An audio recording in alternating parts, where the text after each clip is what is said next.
پھر ذرا میرے سوالات کے جواب دیتے رہیے۔ آپ اس نوکر کے متعلق کیا کہیں گے جو آقا کی مقرر کی ہوئی ڈیوٹی پر جانے کے بجائے ہر وقت بس اس کے سامنے ہاتھ باندھے کھڑا رہے اور لاکھوں مرتبہ اس کا نام جپتا چلا جائے؟ آقا اس سے کہتا ہے کہ جا کر فلاں فلاں آدمیوں کے حق ادا کر، مگر یہ جاتا نہیں، بلکہ وہیں کھڑے کھڑے آقا کو جھک جھک کر 10 سلام کرتا ہے اور پھر ہاتھ باندھ کر کھڑا ہو جاتا ہے۔ آقا اسے حکم دیتا ہے کہ جا اور فلاں فلاں خرابیوں کو مٹا دے، مگر یہ 1 انچ وہاں سے نہیں ہٹتا اور سجدے پر سجدے کیے چلا جاتا ہے۔ آقا حکم دیتا ہے کہ چور کا ہاتھ کاٹ دے، یہ حکم سن کر بس وہیں کھڑے کھڑے نہایت خوش الہانی کے ساتھ چور کا ہاتھ کاٹ دے، چور کا ہاتھ کاٹ دے 20 مرتبہ پڑھتا رہتا ہے، مگر ایک دفعہ بھی اس نظام حکومت کے قیام کی کوشش نہیں کرتا جس میں چور کا ہاتھ کاٹا جا سکے۔ کیا آپ کہہ سکتے ہیں کہ یہ شخص حقیقت میں آقا کی بندگی کر رہا ہے؟ اگر آپ کا کوئی ملازم یہ رویہ اختیار کرے تو میں نہیں جانتا ہوں کہ آپ اسے کیا کہیں گے، مگر حیرت ہے آپ پر کہ خدا کا جو نوکر ایسا کرتا ہے آپ اسے بڑا عبادت گزار کہتے ہیں۔ یہ ظالم صبح سے شام تک خدا جانے کتنی مرتبہ قرآن شریف میں خدا کے احکام پڑھتا ہے، مگر ان احکام کو بجا لانے کے لیے اپنی جگہ سے جنبش تک نہیں کرتا، بلکہ نفل پر نفل پڑھے جاتا ہے، 1000 دانہ تسبیح پر خدا کا نام جپتا ہے اور خوش الہانی کے ساتھ قرآن کی تلاوت کرتا رہتا ہے۔ آپ اس کی یہ حرکتیں دیکھتے ہیں اور کہتے ہیں کہ کیسا زاہد عابد بندہ ہے۔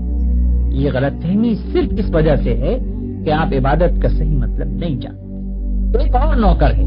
جو رات دن ڈیوٹی تو غیروں کی انجام دیتا ہے، احکام غیروں کے سنتا اور مانتا ہے، قانون پر غیروں کے عمل کرتا ہے اور اپنے اصلی آقا کے فرمان کی ہر وقت خلاف ورزی کیا کرتا ہے، مگر سلامی کے وقت آقا کے سامنے حاضر ہو جاتا ہے اور زبان سے آقا ہی کا نام جپتا رہتا ہے۔ اگر آپ میں سے کسی شخص کا نوکر یہ طریقہ اختیار کرے تو آپ کیا کریں گے؟ کیا آپ اس کی سلامی کو اس کے منہ پر نہ مار دیں گے؟ جب وہ زبان سے آپ کو آقا اور مالک کہے گا تو کیا آپ فوراً یہ جواب نہ دیں گے کہ تو پرلے درجے کا جھوٹا اور بے ایمان ہے، تنخواہ مجھ سے لیتا ہے اور نوکری دوسروں کی کرتا ہے، زبان سے مجھے آقا کہتا ہے اور حقیقت میں میرے سوا ہر ایک کی خدمت کرتا پھرتا ہے؟ یہ تو ایک معمولی عقل کی بات ہے جسے آپ میں سے ہر شخص سمجھ سکتا ہے، مگر کیسی حیرت کی بات ہے کہ جو لوگ رات دن خدا کے قانون کو توڑتے ہیں، کفار و مشرکین کے احکام پر عمل کرتے ہیں اور اپنی زندگی کے معاملات میں خدا کے احکام کی کوئی پرواہ نہیں کرتے، ان کی نماز اور روزے اور تسبیح اور تلاوت قرآن اور حج و زکوٰۃ کو آپ خدا کی عبادت سمجھتے ہیں۔ یہ غلط فہمی بھی اسی وجہ سے ہے کہ آپ عبادت کے اصل مطلب سے ناواقف ہیں۔ ایک اور نوکر کی مثال لیجیے۔ آقا نے اپنے نوکروں کے لیے جو وردی مقرر کی ہے، یہ ٹھیک ناپ تول کے ساتھ اس وردی کو پہنتا ہے، بڑے ادب اور تعظیم کے ساتھ آقا کی خدمت میں حاضر ہوتا ہے، ہر حکم کو سن کر اس طرح جھک کر بصر و چشم کہتا ہے کہ گویا اس سے بڑھ کر اطاعت گزار خادم کوئی نہیں۔ سلامی کے وقت سب سے آگے جا کر کھڑا ہوتا ہے اور آقا کا نام جپنے میں تمام نوکروں سے بازی لے جاتا ہے، مگر دوسری طرف یہی شخص آقا کے دشمنوں اور باغیوں کی خدمت بجا لاتا ہے، آقا کے خلاف ان کی سازشوں میں حصہ لیتا ہے اور آقا کے نام کو دنیا سے مٹانے میں جو کوشش بھی وہ کرتے ہیں اس میں یہ کمبخت ان کا ساتھ دیتا ہے۔ رات کے اندھیرے میں تو آقا کے گھر میں نقم لگاتا ہے اور صبح بڑے وفادار ملازموں کی طرح ہاتھ باندھ کر آقا کی خدمت میں حاضر ہو جاتا ہے۔ ایسے نوکر کے متعلق آپ کیا کہیں گے؟ یہی نہ کہ وہ منافق ہے، باغی ہے، نمک حرام ہے، مگر خدا کے جو نوکر ایسے ہیں ان کو آپ کیا کہیں گے؟ آپ سمجھتے ہیں کہ ہاتھ باندھ کر قبلہ رو کھڑے ہونا، گھٹنوں پر ہاتھ رکھ کر جھکنا، زمین پر ہاتھ ٹیک کر سجدہ کرنا اور چند مقرر الفاظ زبان سے ادا کرنا، بس یہی چند افعال اور حرکات بجائے خود عبادت ہے؟ آپ سمجھتے ہیں کہ رمضان کی پہلی تاریخ سے شوال کا چاند نکلنے تک روزانہ صبح سے شام تک بھوکے پیاسے رہنے کا نام عبادت ہے؟ آپ سمجھتے ہیں کہ قرآن کے چند رکوع زبان سے پڑھ دینے کا نام عبادت ہے؟ آپ سمجھتے ہیں کہ مکہ معظمہ جا کر کعبے کے گرد طواف کرنے کا نام عبادت ہے؟ غرض آپ نے چند افعال کی ظاہری شکلوں کا نام عبادت رکھ چھوڑا ہے، اور جب کوئی شخص ان شکلوں کے ساتھ ان افعال کو ادا کر دیتا ہے تو آپ خیال کرتے ہیں کہ اس نے خدا کی عبادت کر دی اور اس کی تخلیق کا مقصد پورا ہو گیا، اب وہ اپنی زندگی میں آزاد ہے کہ جو چاہے کرے۔ لیکن اصل حقیقت یہ ہے کہ اللہ نے جس عبادت کے لیے آپ کو پیدا کیا ہے اور جس کا آپ کو حکم دیا ہے وہ کچھ اور ہی چیز ہے۔ وہ عبادت یہ ہے کہ آپ اپنی زندگی میں ہر وقت ہر حال میں خدا کی اطاعت کریں اور ہر اس قانون کی پابندی سے آزاد ہو جائیں جو قانون الہی کے خلاف ہے۔ آپ کی ہر جنبش اس حد کے اندر ہو جو خدا نے آپ کے لیے مقرر کی ہے، آپ کا ہر فعل اس طریقے کے مطابق ہو جو خدا نے بتا دیا ہے۔ اس طرز پر جو زندگی آپ بسر کریں گے وہ پوری کی پوری عبادت ہوگی۔ ایسی زندگی میں آپ کا سونا بھی عبادت ہے اور جاگنا بھی، کھانا بھی عبادت ہے اور پینا بھی،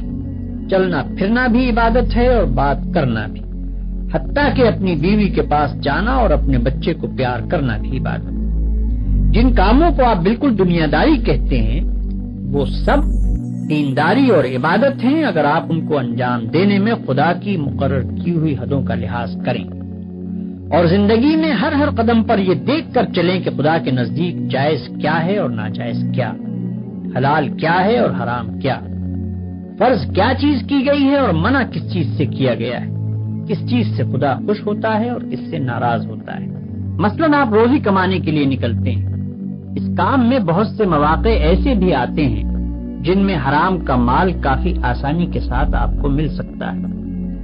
اگر آپ نے خدا سے ڈر کر وہ مال نہ لیا اور صرف حلال کی روٹی کما کر لائے تو یہ جتنا وقت آپ نے روٹی کمانے پر صرف کیا یہ سب عبادت تھا، اور یہ روٹی گھر لا کر جو آپ نے خود کھائی اور اپنی بیوی بچوں اور خدا کے مقرر کیے ہوئے دوسرے حقداروں کو کھلائی، اس سب پر آپ اجر و ثواب کے مستحق ہو گئے۔ آپ نے اگر راستہ چلنے میں کوئی پتھر یا کانٹا ہٹا دیا اس خیال سے کہ خدا کے بندوں کو تکلیف نہ ہو تو یہ بھی عبادت ہے۔ آپ نے اگر کسی بیمار کی خدمت کی یا کسی اندھے کو راستہ چلایا یا کسی مصیبت زدہ کی مدد کی تو یہ بھی عبادت ہے۔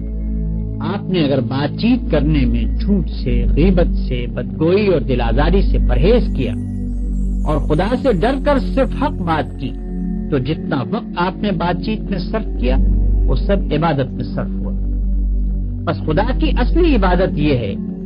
کہ ہوش سنبھالنے کے بعد سے مرتے دم تک آپ خدا کے قانون پر چلیں اور اس کے احکام کے مطابق زندگی بسر کریں۔ اس عبادت کے لیے کوئی وقت مقرر نہیں ہے، یہ عبادت ہر وقت ہونی چاہیے۔ اس عبادت کی کوئی ایک شکل نہیں ہے، ہر کام اور ہر شکل میں اسی کی عبادت ہونی چاہیے۔ جب آپ یہ نہیں کہہ سکتے کہ میں فلاں وقت خدا کا بندہ ہوں اور فلاں وقت اس کا بندہ نہیں ہوں تو آپ یہ بھی نہیں کہہ سکتے کہ فلاں وقت خدا کی بندگی و عبادت کے لیے ہے اور فلاں وقت اس کی بندگی و عبادت کے لیے نہیں ہے۔ بھائیوں، آپ کو عبادت کا مطلب معلوم ہو گیا اور یہ بھی معلوم ہو گیا کہ زندگی میں ہر وقت ہر حال میں خدا کی بندگی اور اطاعت کا نام ہی عبادت ہے۔ اب آپ پوچھیں گے کہ یہ نماز، روزہ اور حج وغیرہ کیا چیزیں ہیں؟ اس کا جواب یہ ہے کہ دراصل یہ عبادتیں جو اللہ نے آپ پر فرض کی ہیں ان کا مقصد آپ کو اس بڑی عبادت کے لیے تیار کرنا ہے جو آپ کو زندگی میں ہر وقت ہر حال میں ادا کرنی چاہیے۔ نماز آپ کو دن میں 5 وقت یاد دلاتی ہے کہ تم اللہ کے بندے ہو، اسی کی بندگی تمہیں کرنی چاہیے۔ روزہ سال میں 1 مرتبہ پورے 1 مہینے تک آپ کو اسی بندگی کے لیے تیار کرتا ہے۔ زکوٰۃ آپ کو بار بار توجہ دلاتی ہے کہ یہ مال جو تم نے کمایا ہے یہ خدا کا عطیہ ہے، اس کو صرف اپنے نفس کی خواہشات پر صرف نہ کر دو بلکہ اپنے مالک کا حق ادا کرو۔